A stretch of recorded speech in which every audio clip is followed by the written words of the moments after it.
museu envolve história, né? Ele envolve preservação da história, de valores, também de bens culturais materiais, mas não só. Quando a gente fala em tradição, a gente não está falando de um bem cultural corpóreo, a gente está falando de um bem cultural imaterial, não corpóreo, né? Que também precisa ser preservado. Essa preservação, ela está ligada à nossa história, né? Uma cidade onde não se preserva o seu patrimônio, onde não há uma preocupação com a preservação do patrimônio histórico e cultural do lugar, é uma cidade que vai ver sua história e sua memória se perder com o tempo. Como é que um povo vive sem história e sem cultura, né? Como é que você consegue passar os séculos se você não tem nada para contar, né? Se você não guarda toda essa historicidade, toda essa comunicação, toda essa forma social que existia nos séculos passados, você perde um pouco da sua identidade. Os museus hoje eles se configuram, né, como os equipamentos de grande importância, não só no Brasil como no mundo, né? Então a gente vê toda essa dedicação do turismo ao setor de museus, porque de fato eles reúnem elementos que traduzem aspectos daquela cultura, né? Então, ao visitar museus, de certa forma você está conhecendo melhor aquele local que você está visitando.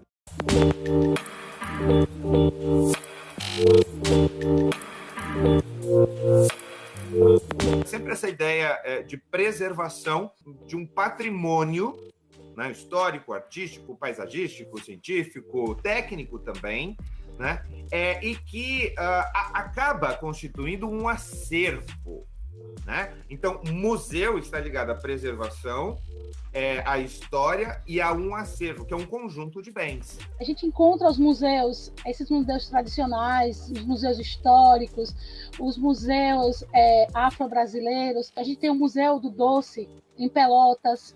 A gente tem na Bahia o Museu de Gastronomia da Bahia. O ano passado, se eu não estou enganada, também foi criado o Museu da Gastronomia de São Luís, no Maranhão. Então, você tem o museu... você tem museus ligados à questão das roupas, não é? Você tem o Museu do Traje, também aqui na cidade de Salvador. A questão da tradição é muito importante, né? Tradição cultural em relação àqueles bens, se de valor paisagístico, se de valor histórico, de valor científico, né? Músicas. Então, tudo isso vai se constituindo no tempo. Quando se chega a um acervo que tem a ver com essa vocação original do museu, que então, né, vamos pensar assim que há uma necessidade, inclusive, de preservação desse acervo, né, e de acesso a esse acervo para que, então, informações a respeito de um determinado tema, de uma determinada área, possam ser obtidas, né, até em sentido histórico aqui. E por isso que eles devem ser preservados. O acervo é público, né? Uma forma da população ter acesso ao que é patrimônio da humanidade, né? Não é um patrimônio bem de um ou de outro, né? Esses bens, eles representam uma história de uma civilização. Eu acho que é muito importante eles estarem acessíveis. Não pode haver restrição de acesso, né? Isso não significa que, por ser sem fins lucrativos, não possa haver onerosidade do ingresso. Pode haver onerosidade, né? A questão é que haverá uma meta de acessibilidade universal de diferentes públicos, né? Então, eventualmente, pode-se cobrar o acesso para alguns públicos, né? Aqueles, por exemplo, que podem pagar, né? Então, não é que todo museu tem que ter acesso gratuito. E, obviamente, que aqueles valores devem ser revertidos, né? Os valores decorrentes, por exemplo, dessa cobrança de acesso ao museu, acesso ao seu acervo, né? Devem ser utilizados, aplicados na atividade fim do museu, que é a proteção do seu patrimônio, do seu acervo.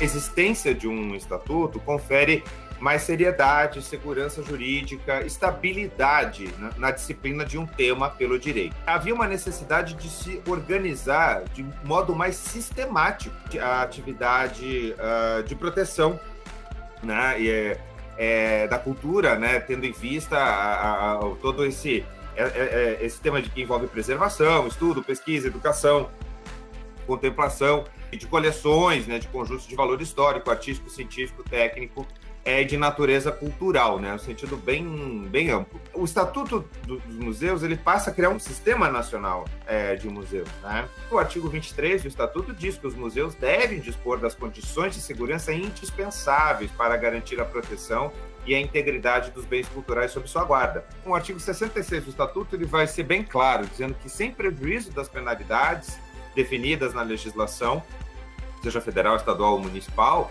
né, o não cumprimento das medidas necessárias à preservação e correção dos inconvenientes e danos causados pela degradação, inutilização e destruição de bens dos museus vai sujeitar os transgressores, que são todos, né, como a gente percebeu, porque é uma responsabilidade solidária, né, às seguintes penalidades ou sanções administrativas: a multas simples e diárias, a perda ou restrição de incentivos e benefícios fiscais concedidos pelo poder público, isso no prazo de 5 anos, perda e suspensão de participação em linhas de financiamento e estabelecimentos oficiais de crédito, também pelo prazo de 5 anos, impedimento de contratar com o poder público pelo prazo de 5 anos e também a suspensão parcial de sua atividade.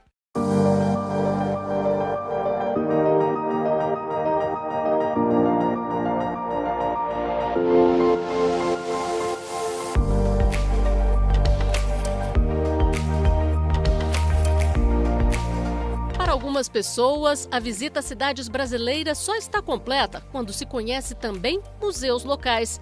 E o mais antigo do nosso país está no Rio de Janeiro. O Museu Nacional não é apenas o primeiro museu a ser fundado no nosso país, mas é também a instituição científica brasileira mais antiga que nós temos. E ele foi fundado em 6 de junho de 1818 por Dom João VI.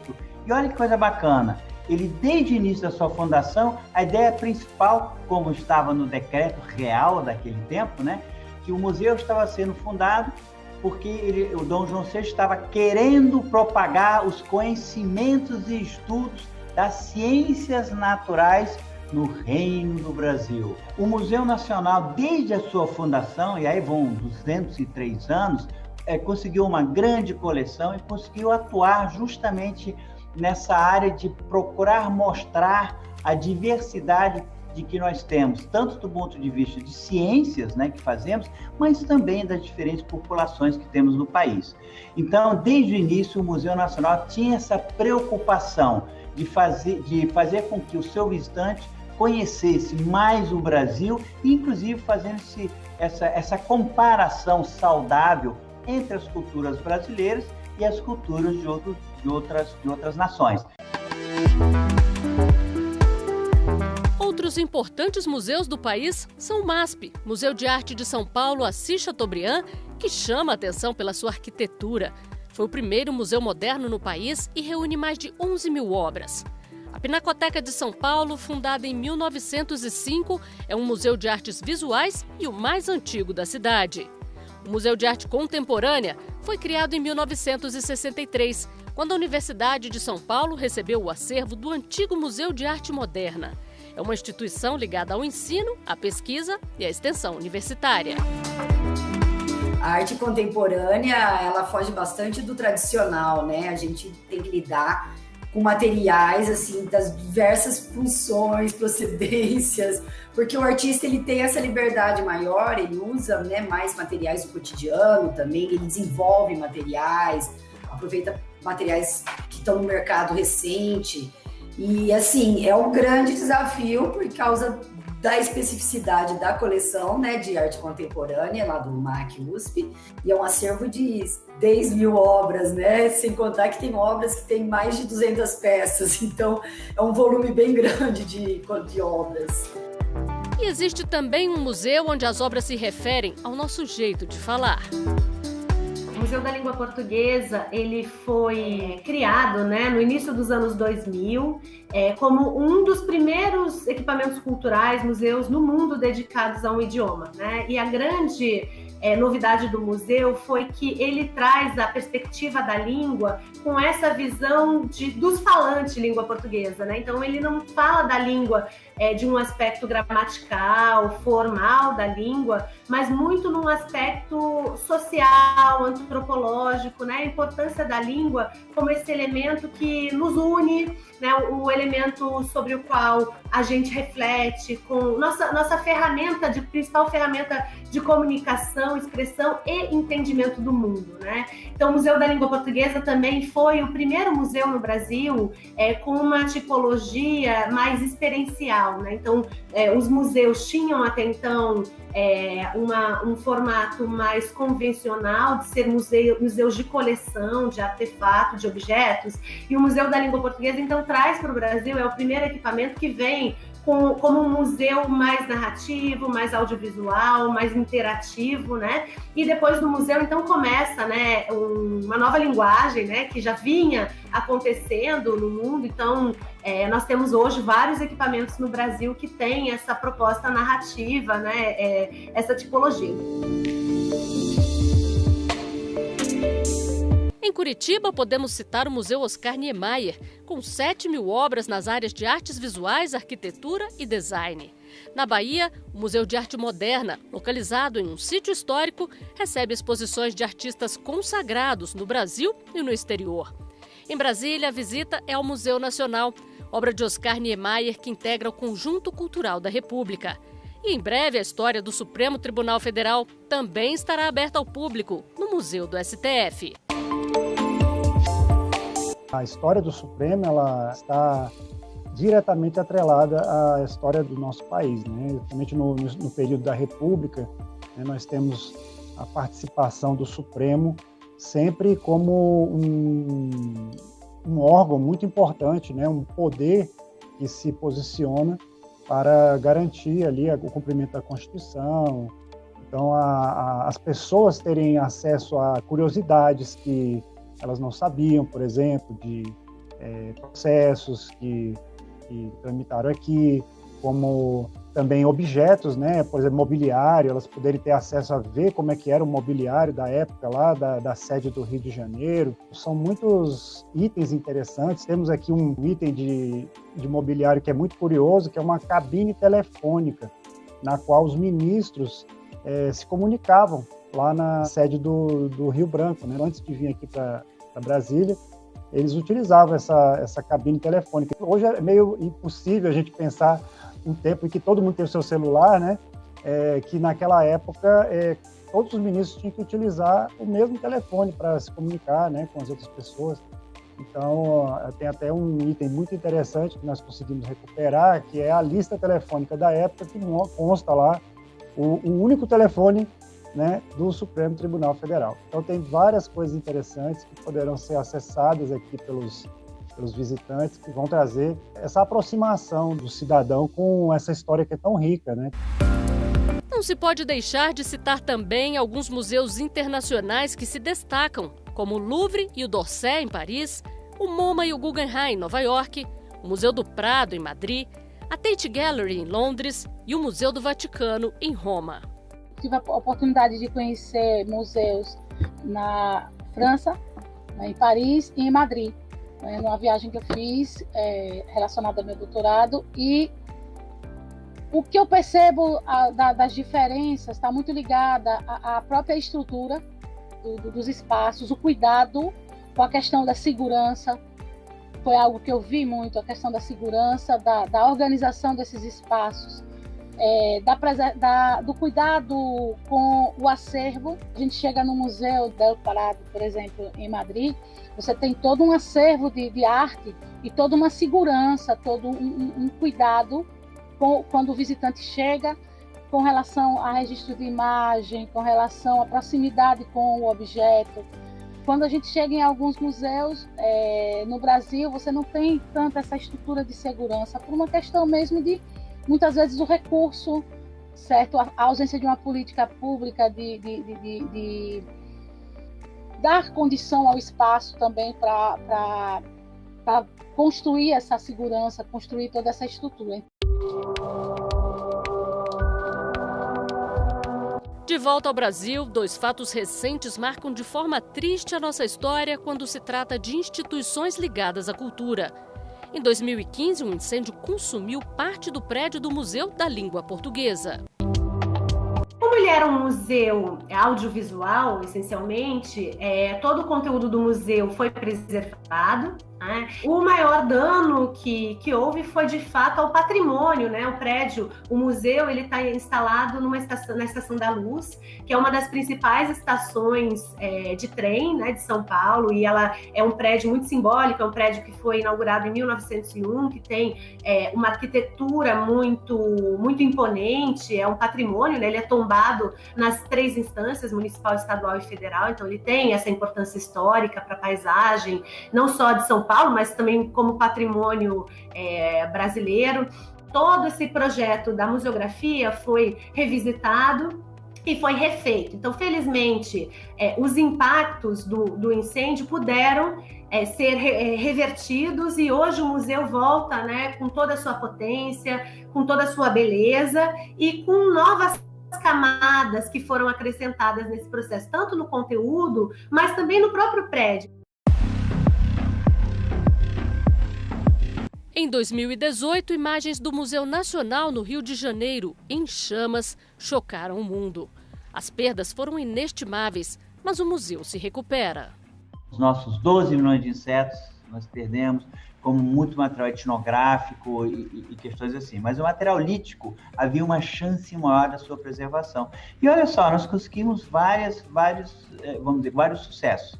É importante, e aqui eu tenho que deixar claro, para não levar a pessoa ao engano, dos 20 e tantos milhões de exemplares que nós tínhamos, nós perdemos ou foram afetados em torno de 85%. É duro ouvir isso, mas essa é a realidade. Porém, existe uma maneira diferente de fazer essa conta, de você ter espécimes representativos das coleções que estavam no palácio. Então, vou te dar um exemplo. Se você tem 100 borboletas e você recupera uma, você representa essas 100. Então, dentro das coleções que estavam no palácio, mais ou menos 46%, ou seja, perto da metade, nós tivemos peças emblemáticas de volta. Então, alguns fósseis raros, alguns meteoritos muito valiosos, alguma coisa de antropologia, a coleção da Teresa Cristina, da Imperatriz Teresa Cristina, de arqueologia, a nossa querida Luzia, essa é uma brasileira de respeito e lutadora. Passou por poucas e boas nos mais de 10 mil anos que ela existiu e sobreviveu ao incêndio do Museu Nacional. Não tem como negar que 2 de setembro de 2018 deveria entrar no calendário nacional como um dia para reflexão. Porque a realidade é que todos nós temos que pensar como foi possível que o país deixasse aquela edificação com uma riqueza de mais de 200 anos ali dentro, à sua própria sorte. Para mim, do ponto de vista científico, foi uma perda muito grande. Mas acho que a perda maior foi para o país. Ficou muito feio para o Brasil ter abandonado o museu por tanto tempo. Só que também não adianta ficar chorando por essas situações. Temos que olhar para frente e trabalhar para reconstruir o museu de História Natural e Antropologia como dos melhores que existe no mundo. E além de cuidar para que tragédias como essas não se repitam, o trabalho de conservação das obras de um museu também é essencial. Uma coisa que a gente tem que fazer sempre é o monitoramento, né? Então, você imagina nesse volume enorme de peças, a gente se empenhar sempre em estar acompanhando para ter um controle, né, do estado de conservação, se tem alterações dessas peças, como que elas se comportam. É um trabalho que nunca acaba, a gente sempre tem muita coisa para fazer. Por mais que você avance, você sempre tem um número enorme de coleções, de objetos que merecem cuidados. Na verdade, a gente fala muito mais em conservação, não é? Porque o que interessa para a gente é uma outra forma de pensar que às vezes as pessoas não levam em consideração. Que eu vou me aposentar e que depois eu vou morrer, outra pessoa vai vir depois de mim, e depois outra, e aquele objeto vai ficar. Então, quem está de passagem, sou eu que estou de passagem pelo objeto, não é ele que está passando por mim. Então, a minha obrigação naquele momento é ver como eu posso ajudar esse objeto a continuar existindo, a continuar tendo uma boa condição. Então, muitas vezes, ele precisa só de uma limpeza, muitas vezes ele precisa só de uma embalagem, mas, às vezes, ele talvez precise de uma intervenção maior. Geralmente, a gente fala de restauração. E quando isso é feito, isso só é feito se a gente tiver condições de realmente resolver o problema. A gente não faz uma intervenção grande achando que outra será necessária no futuro. Não, a gente só vai fazer isso se for para resolver o problema de vez. A Lei Federal 12.378 de 2010, que criou o Conselho de Arquitetura e Urbanismo do Brasil, o CAUBR. E essa lei 12.378, no artigo 2º, parágrafo único, inciso 4, ela estabelece que é a atribuição dos arquitetos, né, e urbanistas às atividades de conservação e restauro do patrimônio histórico, cultural e artístico. Essa decisão é super positiva e ela, na verdade, corrobora uma decisão que já foi atribuída dentro dos conselhos do Conselho de Arquitetura e Urbanismo. Isso já vinha desde antes, quando não existia o CAU, que é esse conselho, existia o CREA, que absorvia também todos os arquitetos e urbanistas. Nessa época, existiam câmaras setoriais que definiram, isso tem mais de 15, 20 anos, que definiram que a restauração era uma atribuição exclusiva de arquitetos. No caso, sendo um monumento tombado, como o caso do museu, a complexidade é maior porque, por tombamento, você tem normas internacionais que você tem que respeitar, tanto no desenvolvimento do projeto, como na própria execução da obra. Essas normas são regidas por cartas internacionais. Uma das primeiras cartas produzidas que trata da questão de patrimônio é a Carta de Veneza, é uma carta do início do século XX. A partir daí, outras cartas foram produzidas através de congressos e isso dá um norte científico para que nós possamos desenvolver a nossa atividade dentro do campo da restauração. O direito à cultura, ele é um direito de todos. Então, ele deve ser promovido, garantido, não só pelo Estado, mas também pela própria sociedade. Então, o Estatuto de Museus, ele traz a possibilidade de que esses museus, sendo entidades sem interesse lucrativo, mesmo assim, é muito importante que atuem em colaboração com a sociedade civil.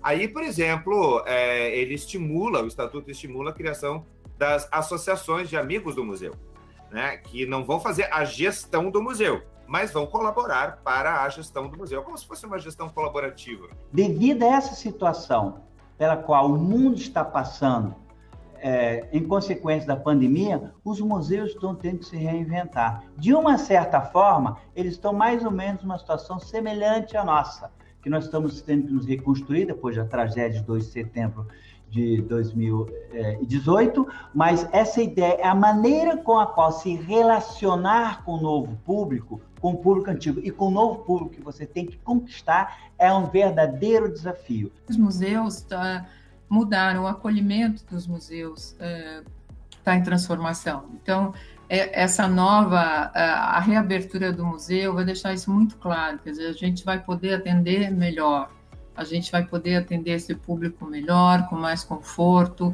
para que as pessoas se sintam melhor dentro do espaço do museu por um período mais longo, né? Não é só uma visita rápida, de repente, que se faz, que se olha, e as pessoas acham que vão uma vez na vida e nunca mais retornam. Não, não é isso. A gente quer o público ali, o público junto do museu, é para isso que a gente está trabalhando. Que a gente consegue verificar que existe um interesse, vamos dizer, cada vez mais crescente da sociedade pelas suas instituições culturais, em especial as museais. Mas olha, nós temos ainda um longo caminho a percorrer. Cabe a nós, que trabalhamos nessas instituições, mostrar para a sociedade a importância que elas têm e, sobretudo, e agora vai algo que eu tenho que sublinhar, fomentar um diálogo com a sociedade. Então, aquela ideia do museu com as suas peças expostas, e olha, isso aqui é verdade absoluta, essa não adianta mais, não é assim mais que a gente tem que trabalhar. E sim, promover um diálogo, o encantamento das pessoas por esses objetos maravilhosos que são tão importantes, não apenas para o Brasil, mas para a humanidade. A ideia da gente é que o digital, né, sempre, ou pelo menos nesse momento, traga, né, a curiosidade, traga ao público depois para os museus, para eles verem pessoalmente.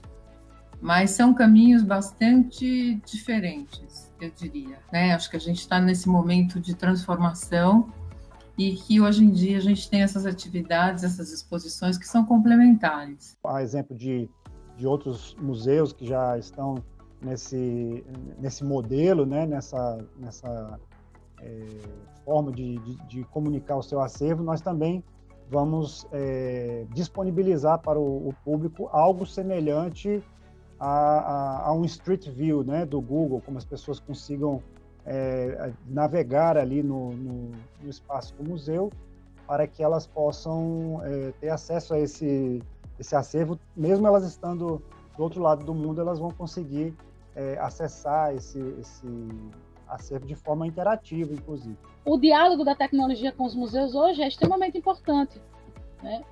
E essa possibilidade de você visitar um museu virtualmente, isso é fantástico, né? Imagina, hoje a gente está num tempo de pandemia, onde todos nós estamos dentro de casa. Eu dou aula de educação patrimonial e para os meus alunos, eu gravo uma videoaula onde eu entro no museu e mostro a eles alguns elementos importantes sobre o patrimônio local, o patrimônio da cidade que eles vivem, sem eles irem. Claro que a experiência é diferente, mas é uma possibilidade. Esse sentimento de pertencimento é fundamental, isso que a gente precisa desenvolver. Da mesma forma, eu tenho que fazer tecnologia, eu tenho que pensar em realidade virtual aumentada, eu tenho que pensar em QR Code, o celular de cima para baixo, ou seja, eu tenho que atrair a atenção desse público da mesma forma com que toda a sociedade atrai essas pessoas. Interesse que deve ser despertado desde cedo. A criança, ela necessita desse contato com esses espaços culturais, né? Como nós temos diferentes museus, memoriais, então são espaços que guardam a memória do lugar, guardam a história, contam essa história a partir dos seus acervos, das suas exposições. Então, a família e a escola têm um papel importante em aproximar as crianças e os jovens desses espaços, porque é parte da história deles. Então, acho que quando você começa a trabalhar com a criança, mostrando a importância desse espaço enquanto um espaço de conhecimento, da história do lugar, você já está trabalhando ali um sentimento de pertencimento, porque a gente já está falando de elementos da cultura do lugar de onde essa criança vive, de onde ela cresce, né? A gente investe muito do nosso trabalho e da nossa dedicação para fazer com que esse patrimônio que é público seja acessado por esse público. Então, isso é muito importante que as pessoas tenham em mente. Isso é um patrimônio público, né? Pertence a todos. Então, vamos procurá-lo, vamos conhecê-lo, vamos até ele, porque ele é de todos.